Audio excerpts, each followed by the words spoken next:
Bonjour, je suis Abdallah, professeur de français. Aujourd'hui, nous allons voir la première partie d'une série de vidéos concernant l'étude de l'œuvre d'Antigone, pièce de théâtre en un seul acte, écrite par Jean Anouilh. Là, nous parlerons de l'écrivain et dramaturge Jean Anouilh. Jean Anouilh se forme de spectacle et de texte de l'œuvre. Donc, c'est une ancienne affiche de spectacle présenté par le théâtre de l'Atelier. Et à droite, donc la couverture.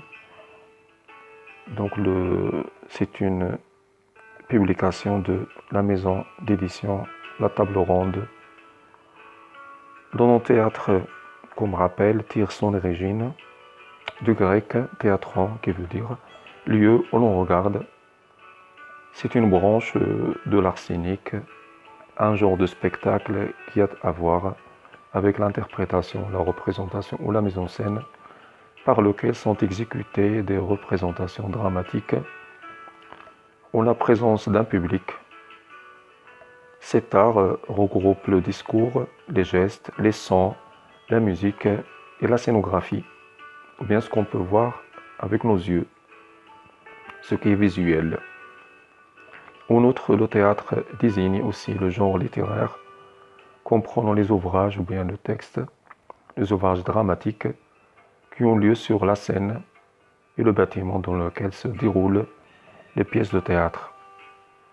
Antigone alors est une pièce en un acte, représentée pour la première fois au théâtre de l'Atelier à Paris le 4 février 1944, durant l'occupation allemande de territoire français, dans une mise en scène des décors et des costumes d'André Barsac. Et à droite, voici les noms des acteurs qui avaient interprété le premier spectacle de cette pièce de théâtre. Donc une petite fiche de lecture d'Antigone sous forme de tableau, donc titre de l'œuvre Antigone, l'auteur et siècle Jean Anouilh, le XXe siècle, date d'écriture et de présentation, donc pièce écrite en 1942 et présentée en 1944, donc comme on l'avait déjà dit. Donc, le genre c'est une tragédie moderne, genre littéraire, donc théâtre, tragédie moderne. Les personnages principaux, Antigone, Ismène et Créon, aimant. Donc Ismène est la sœur d'Antigone, Créon c'est le roi, c'est son oncle, et Aimant c'est le fils de Créon et aussi le cousin d'Antigone et son fiancé. Époque de l'action, l'Antiquité grecque. Donc c'est une réécriture en fait d'une ancienne pièce de théâtre par Jean Anouilh. Lieu de l'action, palais de Thèbes, dans la cité de Thèbes en Grèce, donc la Grèce antique ancienne. La composition, donc c'est une pièce qui n'a pas d'acte ni de scène, donc on a un seul acte en fait, ni de scène, donc pas de scène. Le registre de langue, c'est le niveau de langue, langage courant, donc parfois familier, langue familière, donc surtout donc les répliques entre la nourrice échangées entre la nourrice et Antigone et Ismène, et aussi avec les gardes. Le registre ou tonalité de la pièce, c'est un registre tragique, et on va parler de c'est quoi le théâtre tragique.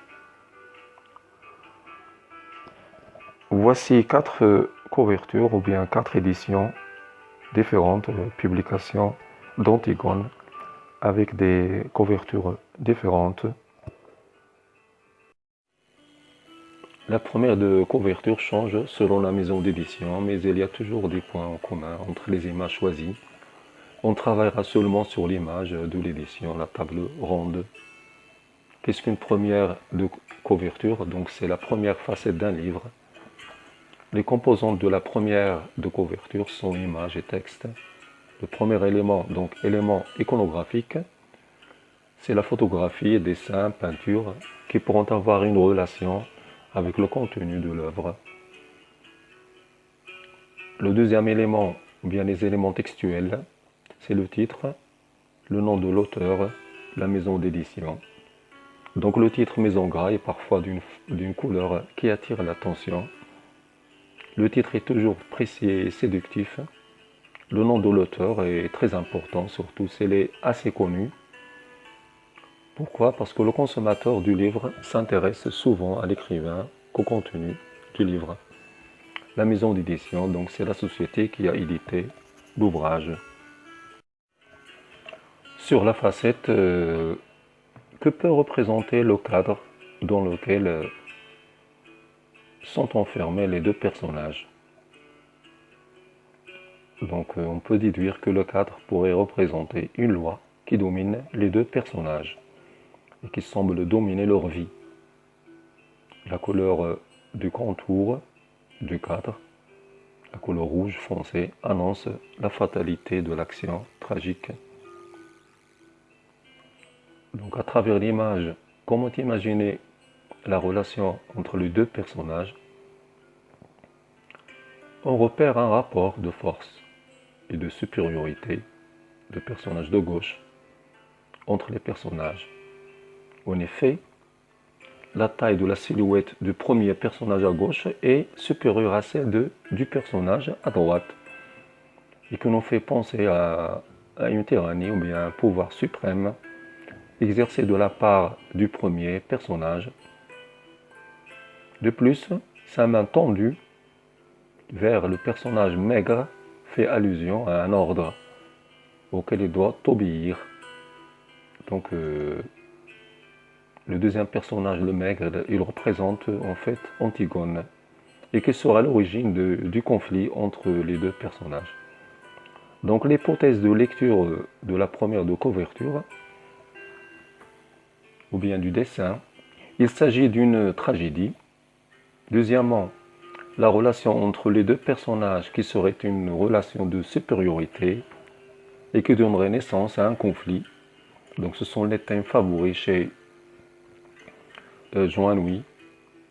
Les deux personnages seraient prisonniers d'une loi qui domine leur vie. Donc ils ont un destin à accomplir. Le deuxième personnage, donc de petite taille, serait le personnage rebelle, tandis que le premier donc essaierait de le dissuader. Donc passons à l'origine de la pièce d'Antigone. En fait, Antigone est une tragédie grecque de Sophocle, dont la date de création se situe en 441 avant Jésus-Christ. Elle appartient au cycle des pièces thébaines, ou bien thébaines, décrivant le sort tragique d'Oedipe et de ses descendants, donc le personnage célèbre Oedipe. Sophocle est un dramaturge de la Grèce antique, né à Colonne. Donc Colonne, c'est un petit village situé près de la grande Athènes en l'année 495 avant Jésus-Christ. Il aurait écrit au total 126 pièces, dont seule une dizaine ne sont connues. Antigone possède un héritage philosophique non négligeable et a engendré de nombreuses adaptations au fil des siècles. Une biographie de Jean Anouilh. Donc Jean-Marie Lucien Pierre Anouilh est un écrivain français, né le 23 juin 1910 à Bordeaux. Très jeune, il se passionne pour le théâtre. En 1930, il quitte son emploi dans la publicité pour devenir secrétaire de Louis Jouvet, un grand homme de théâtre. Il écrit des pièces et obtient son premier succès en 1937 avec Le Voyageur sans bagage. Jean Anouilh de nombreuses œuvres.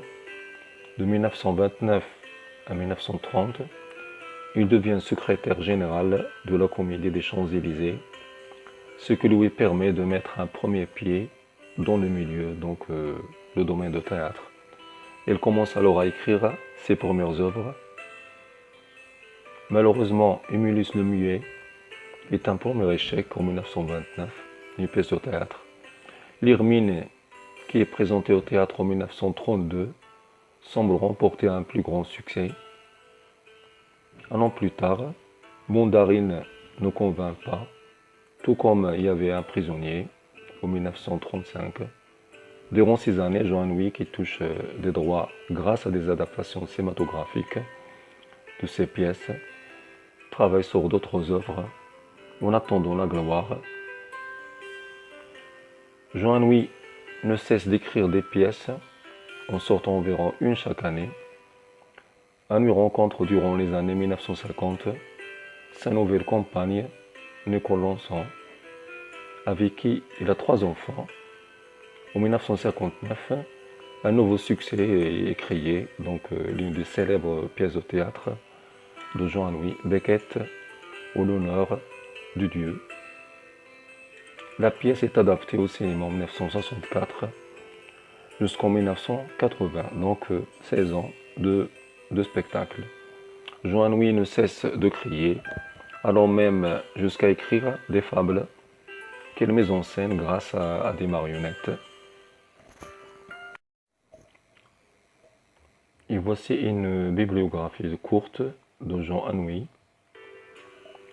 Donc Le Voyageur sans bagages en 1937, Le bal des voleurs en 1938, donc Lyocadia, donc présenté en 1940, Eurydice en 1941, Antigone en 1944, Colombe en 1951, L'Alouette en 1953, le personnage de Jeanne d'Arc, Médée en 1953, Ornifle ou le courant d'air en 1955, Beckett ou l'honneur de Dieu en 1959, et les fables en 1900, fables en 1962. Donc quelques résumés. Donc le voyageur sans bagage, c'est Gaston, c'est le personnage de Gaston qui est retrouvé amnésique, c'est-à-dire il avait perdu la mémoire après la Première Guerre mondiale. Il est recueilli par le directeur d'un asile que l'on emploie comme jardinier. Le bal des voleurs, c'est l'histoire de 3 filles riches donc, qui s'ennuient et qui sont en relation avec 3 voleurs. Lyocadia, donc c'est un jeune prince follement amoureux d'une musicienne romaine qui est morte. Et Eurydice, c'est une rencontre dans un buffet de gare. Donc Eurydice, c'est une actrice qui rencontre Orphée, un violoniste ambulant. Et c'est une histoire de jalousie, donc une histoire de tragédie, une histoire tragique. Colombe, c'est l'histoire d'une grande actrice, une vieille actrice égoïste, qui décide de faire embaucher Colombe. Colombe, en fait, c'est la femme de son fils qui s'est échappé aux 3 ans de service militaire. L'Alouette, c'est le personnage de Jeanne d'Arc, la célèbre femme française. Donc, c'est le procès de Jeanne d'Arc. Mais le fond de texte n'est pas la religion, simplement la nature humaine et la foi qu'il en a en elle-même. Donc, comme elle, comme ce personnage, c'est un personnage qui s'accroche à des principes, comme Antigone en fait, à une humanité fragile et si facile à écraser. Thomas Becket, fidèle conseiller ami du roi d'Angleterre, un jeune et intelligent, il partage tous les plaisirs d'Henri II, le roi d'Angleterre au XIIIe siècle, qu'il admire et combat à ses côtés jusqu'au jour où l'archevêque meurt. Le roi exige de Thomas, son homme de confiance, qu'il prenne sa place pour protéger donc ses intérêts comme roi. Mais Becket est un homme de devoir. Il prend sa charge très à cœur et s'interdit toute compromission pour l'honneur de Dieu. Donc il résiste comme Antigone.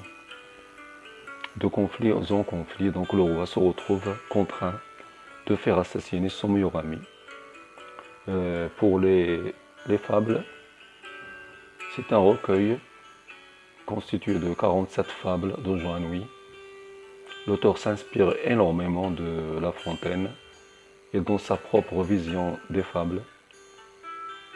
Il s'agit d'une réécriture par notre auteur. Le 3 octobre 1987, c'est la mort de Jean Anouilh. Jean Anouilh ne cesse d'écrire toute sa vie, donc comme auteur prolifique. Durant le début des années 1980, on découvre à Jean Anouilh une maladie touchant sa thyroïde, sa glande thyroïde. Quelques années plus tard, il est victime d'une crise cardiaque et décide de s'installer en Suisse pour se remettre. Malgré ses faiblesses, il n'abandonne pas sa passion d'écrire. Il est contraint de se rendre à l'hôpital, obligé d'aller à l'hôpital. En 1987, il y décède quelques jours après son entrée, le 3 octobre 1987, à Lausanne en Suisse. Antigone reste encore aujourd'hui une des pièces les plus jouées. Donc, pour finir, Jean Anouilh s'est toujours refusé de parler de lui. Je n'ai pas de biographie et j'en suis très content, avoue-t-elle. C'est une séparation en fait apparente entre son œuvre et sa vie. Caroline Anouilh, sa fille, affirme par ailleurs qu'il était exclu de demander à son père le moindre détail de sa vie privée. Par mépris ou prudeur, il trouvait simplement de parler de lui ne pouvait en aucun cas servir son œuvre. Donc c'est fini pour cette première vidéo. Donc on se retrouvera la prochaine fois. Merci et à bientôt.